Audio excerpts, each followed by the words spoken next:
Hello everyone. तो यहाँ पे दोस्तों आपका जो सिलेबस का फार्माकोलॉजी का पार्ट 3 स्टार्ट होने वाला है। तो इसमें जैसे कि इसमें हमें पढ़ना है एक्सपेक्टोरेंट और एंटीरेसिव्स के बारे में। तो आपको पता होगा कि ये जो भी दवाई होती हैं वो यूज़ होती हैं कफ में, ठीक है। तो अगर मैं इसकी क्लासिफिकेशन की बात करूँ तो यहाँ पे क्लासिफिकेशन देखते हैं एक बार हम कि जो फेरेंजियल डीमल्सेंट होते हैं, फेरेंजियल डीमल्सेंट, उसमें क्या क्या आते हैं, लोजेंजेस दिए जाते हैं ना, आपने सुना देखा होगा है ना। कई बार हो जाते हैं गले में खराश वगैरह हो जाते हैं, उसके लिए लेते हैं। कफ ड्रॉप्स लेते हैं, कफ ड्रॉप्स वगैरह आती है हिमालयन वगैरह की, ठीक है। लिंकटस कंटेनिंग सिरप आते हैं बहुत सारे, है ना, जैसे नॉस्कैपिन वगैरह होता है। और ग्लिसरीन वगैरह आता है, ग्लिसरीन होता है। और एक लिक्योराइस आता है, लिक्योराइस दोस्तों आपने हिंदी में सुना होगा, कोनोसी में पढ़ा भी होगा, मुलेठी वगैरह को कहते हैं इसको, ठीक है। तो यहाँ पे फिर हम देखते हैं आगे कि फेरेंजियल डीमल्सेंट तो ये होते हैं। और एक्सपेक्टोरेंट क्या होता है? एक्सपेक्टोरेंट यानी इसमें जो क्लासिफिकेशन आती है वो म्यूकोकाइनेटिक्स, बेसिकली ये मतलब कि उसके लिए होते हैं, वेट कफ के लिए होते हैं। कि क्या करते हैं, म्यूकस को तोड़ के बाहर निकालते हैं, एक्सक्रीट आउट करते हैं, एक्सपेल आउट करते हैं। तो उसमें हमारे आता है ब्रोंकाइल सिक्रीशन एनहांसर, ठीक है, जिसमें आता है सोडियम और पोटेशियम सिट्रेट, पोटेशियम आयोडाइड, गोएफेनेजिन, जिसको हम ग्लिसराइल गोएकोलेट भी कहते हैं, बाल्सम ऑफ टोलू, वसाका, और अमोनियम क्लोराइड कहते हैं इसमें जो आते हैं। इसके बाद हम बात करें कि म्यूकोलाइटिक्स जो होते हैं, म्यूकस प्लस लाइटिक्स, तो इसमें ब्रोमहेक्सिन आते हैं, एम्ब्रोक्सोल आता है, एसिटाइल सिस्टीन आते हैं, और कार्बोसिस्टीन आता है दोस्तों, ठीक है।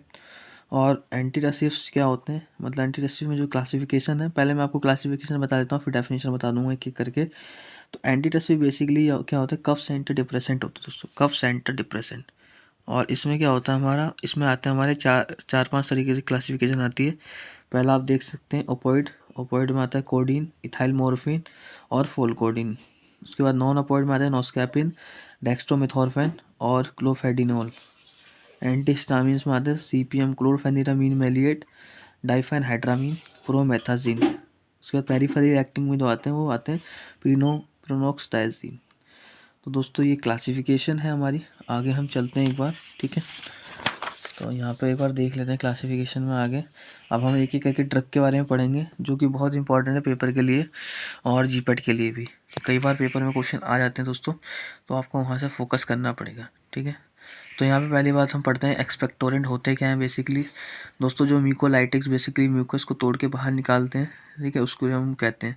और ब्रोमहेक्सिन, हमारा ब्रोमहेक्सिन जो है वो क्या है, वो डेरिवेटिव होते हैं अल्कलॉइड यानी वेसिसाइन अल्कलॉइड, जो ऑब्टेन्ड होता है किससे, अल्तोड़ा वसिका से, यानी कि वसाका से। और ये क्या है दोस्तों, पोटेंट म्यूकोलाइटिक और म्यूकोकाइनेटिक दोनों होते हैं पोटेंट, ठीक है। और ये कैपेबल होते हैं inducing the copious bronchial secretion, मतलब ब्रोंकाइल सिक्रेशन जो भी होता है उसको बाहर एक्सक्रीट करने के लिए। आगे हम चलते हैं, ठीक है दोस्तों। थोड़ा कैमरा हिल रहा है, तो मैं नेक्स्ट टाइम से कोशिश करूँगा कैमरा ना हिले। आज के लिए माफ़ी चाहता हूँ। और इसमें दोस्तों मैकेनिज्म एक्शन क्या है, डीपोलिमराइज करते हैं म्यूकोपॉलीसैकेराइड्स को, या तो डायरेक्टली करेंगे या फिर as well as liberating lysosomal enzymes को, यानी network of fibre in the tenacious sputum, sputum में जो भी फाइबर्स होते हैं उसको बाहर निकालने की कोशिश करते हैं। उसके बाद ये पार्टिकुलरली यूज़फुल होता है अगर म्यूकस प्लग्स प्रेजेंट होते हैं इसमें। तो इसके जो साइड इफ़ेक्ट हैं वो दोस्तों राइनोरिया होता है, गैस्ट्रिक इरिटेशन है, नोजिया है और लैक्रिमेशन है, ठीक है। उसके बाद एम्ब्रोक्सोल दोस्तों, एम्ब्रोक्सोल सेम इसकी तरह है ब्रोमहेक्सिन, बस ये मेटाबोलाइट होता है ब्रोमहेक्सिन। जब ब्रोमहेक्सिन को हम लेते हैं, ड्रग कोई भी ली हमने, तो अंदर जाके जो एक्टिव सब्सटेंस में बदलता है वो हमारा एम्ब्रोक्सोल, मतलब वो उसमें एम्ब्रोक्सोल होता है। कार्बोसिस्टीन और एसिटाइलसिस्टीन लगभग सेम होते हैं दोस्तों। ये क्या करते हैं, विसिड स्पूटम को लिक्विफाइड करते हैं in the same way of the acetylcysteine that is open. ये क्या करते हैं, डाइसल्फाइड बॉन्ड को ओपन करते हैं, म्यूकोपॉलीसैकेराइड प्रेजेंट होते हैं इसमें। तो दोस्तों ये इतना है इसमें। और आगे हम चलते हैं फिर,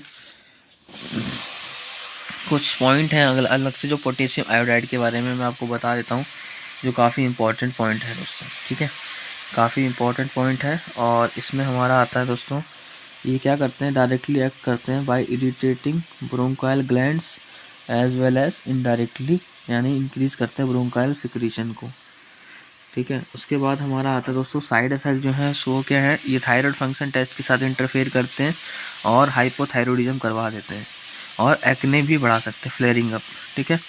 यूज़ इसको प्रेगनेंसी में नहीं कर सकते, ठीक है, थोड़ा तो दिक्कत कर सकते हैं।